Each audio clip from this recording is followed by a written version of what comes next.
Assalamualaikum. Selamat pagi anak-anak.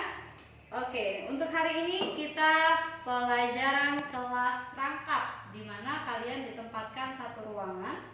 Ada sebelah kanan ibu kelas 5 dan sebelah kiri ibu kelas 6. Nah, anak-anak, ibu harap kalian bisa tertib untuk pembelajaran pada hari ini, yaitu kelas rangkap. Jadi kalian disatukan dalam satu kelas. Nah, sebelum memulai pembelajaran, silakan membaca doa terlebih dahulu.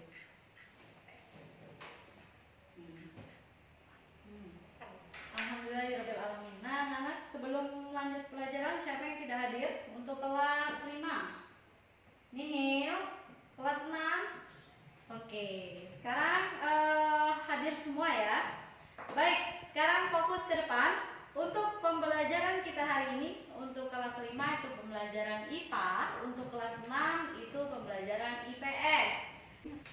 Nah, untuk kelas 5, tujuan pembelajarannya itu dapat menjelaskan apa yang dimaksud dengan makanan bergizi, serta mengidentifikasikan jenis-jenis makanan yang mengandung karbohidrat, protein, dan vitamin.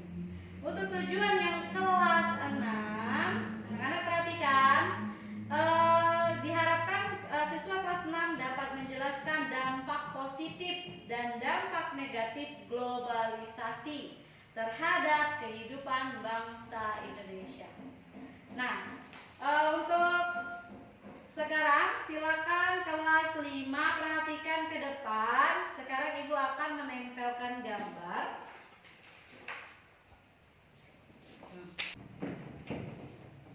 Nah, anak-anak perhatikan ke depan ya. Untuk kelas 5, yang pertama kita harus mengetahui dulu apa itu makanan bergizi. Makanan bergizi adalah makanan yang mengandung zat-zat yang dibutuhkan untuk pertumbuhan dan kesehatan tubuh. Tubuh kita diantaranya ada karbohidrat, ada protein, dan ada vitamin. Untuk yang pertama, karbohidrat.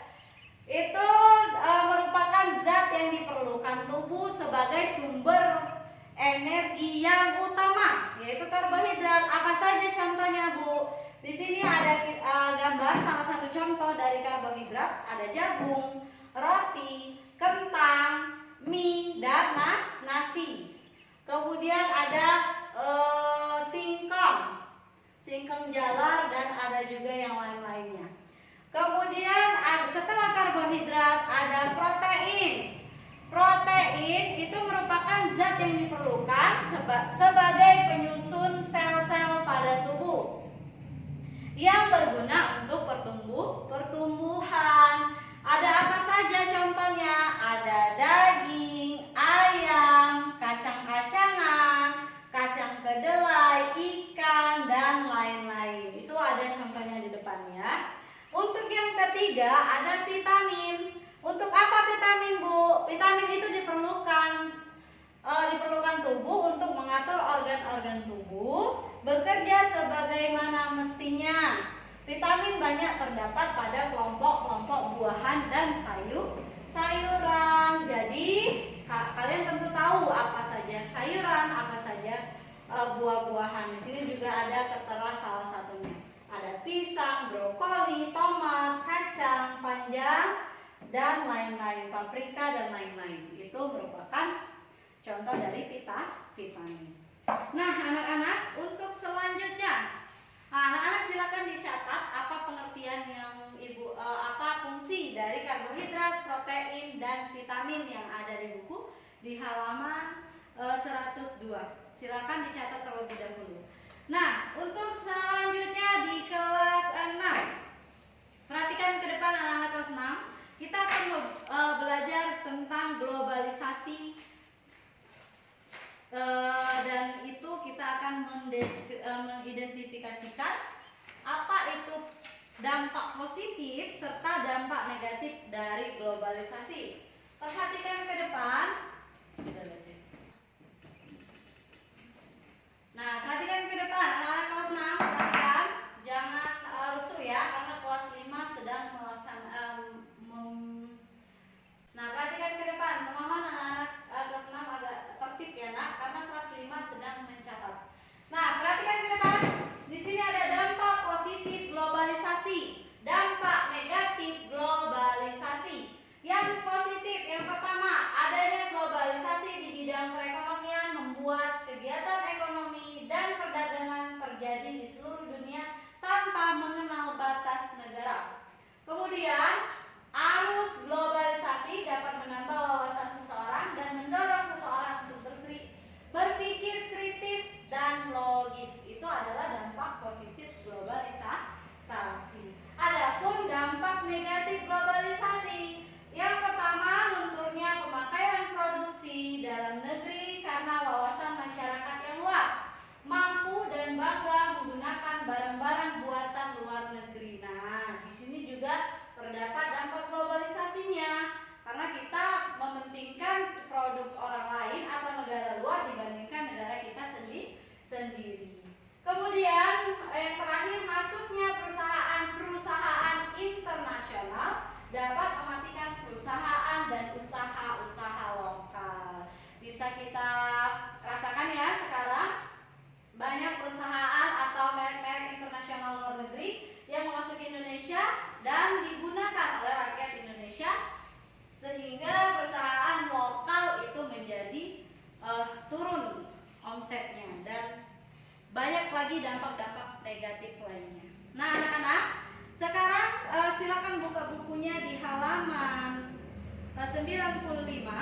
Nah di sana ada soal dan ada pula wacana di atasnya. Silakan dibaca terlebih dahulu tentang globalisasi. Silakan jawab pertanyaan-pertanyaan yang ada di dalamnya.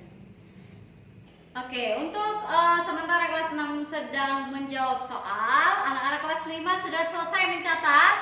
Oke, kalau sudah selesai, di sana setelah dicatat ada latihan juga. Silakan kerjakan 5 latihan tersebut tentang protein, karbohidrat, dan vitamin atau makanan yang bergizi yang bersangkut paut dengan apa yang Ibu jelaskan tadi. Silakan dijawab terlebih dahulu. Oke, kalau sudah selesai semua, silakan kelas 5 maupun kelas 6 silakan dikumpul ke depan. Yaudah dulu. Oke anak-anak, lembar kerja kalian atau buku kalian sudah berada di tangan Ibu. Alhamdulillah setelah Ibu cek kelas 5 sudah bagus nilainya. Mungkin ada beberapa yang pas saja KKM. Untuk kelas 6 juga sudah bagus. Mungkin ada 1-2 orang anak juga yang pas saja KKM. Nah, Ibu rasa dari hasil latihan hari ini kalian juga sudah mengerti tentang pembelajaran makanan yang bergizi dengan globalisasi. Dari pembelajaran hari ini dapat kita simpulkan anak-anak kelas 5 sudah mengerti tentang makanan yang bergizi. Ada juga indikatornya, ada karbohidrat, protein, dan vitamin. Dan yang globalisasi ada dampak positif dan ada dampak negatif. Sekarang ada yang ingin ditanyakan? Oke, alhamdulillah berarti sudah ngerti semua ya. Nah, Ibu harap pembelajaran ini bisa kalian ulangi terus atau kalian lanjutkan lagi di rumah biar semakin mengetahui pembelajaran selanjutnya. Nah, mungkin itu saja untuk pembelajaran hari ini. Ibu ucapkan terima kasih atas partisipasi dan semangat belajarnya untuk kelas 5 maupun kelas 6. Jadi sebelum menutup pembelajaran, silakan semuanya siap-siap dan membaca doa. Amin. Oke, sekarang terima kasih anak-anak sudah belajar dengan baik hari ini. Ibu ucapkan terima kasih. Ibu juga mohon maaf apabila ada kata yang salah.